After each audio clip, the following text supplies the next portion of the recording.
सक्षम police times, news 112, सक्षम जनतेचा आवाज. जय शिवाजी.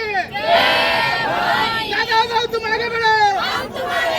दादा भाऊ तुम आगे बढ़ो.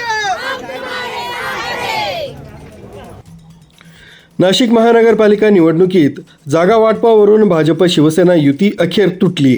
सोमवारी रात्री उशिरापर्यंत नाशिक इथं पक्षश्रेष्ठींच्या उपस्थितीत झालेल्या बैठकीत मालेगावातील भाजप सेना युतीचा काडीमोड करण्यात आला.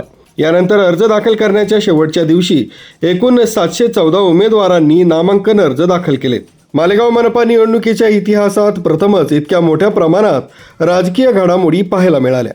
एबी फॉर्मवरून मोठा गोंधळ निर्माण झाला असून दोन्ही पक्षांनी ऐनवेळी उमेदवारांचे चेहरे बदलले.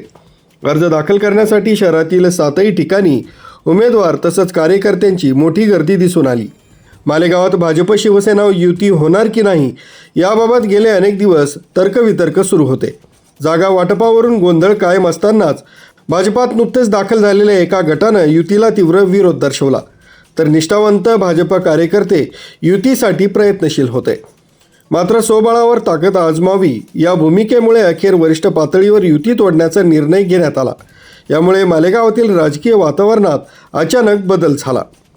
मालेगाव मनपा निवडणुकीसाठी भाजपाने 20 उमेदवार मैदानात उतरवलेत. एबी फॉर्म मिळाल्यानं काही ठिकाणी आनंद तर काही ठिकाणी नाराजी व्यक्त झाली. त्यामुळे काही पदाधिकाऱ्यांनी अपक्ष अर्जही दाखल केलेत.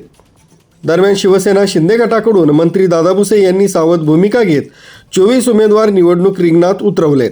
यामध्ये काही ठिकाणी ऐनवेळी उमेदवार बदलण्याची रणनीती वापरण्यात आली. बहुतांशी इच्छुकांनी पक्षाची भूमिका स्वीकारल्याचं दिसून आलं.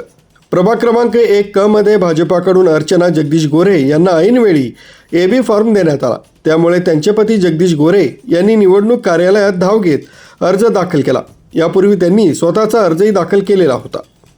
राष्ट्रवादी शरदचंद्र पवार गटाचे प्रदेश सचिव दिनेश ठाकरे यांना शिवसेनेतर्फे ऐनवेळी उमेदवारी देण्यात आली.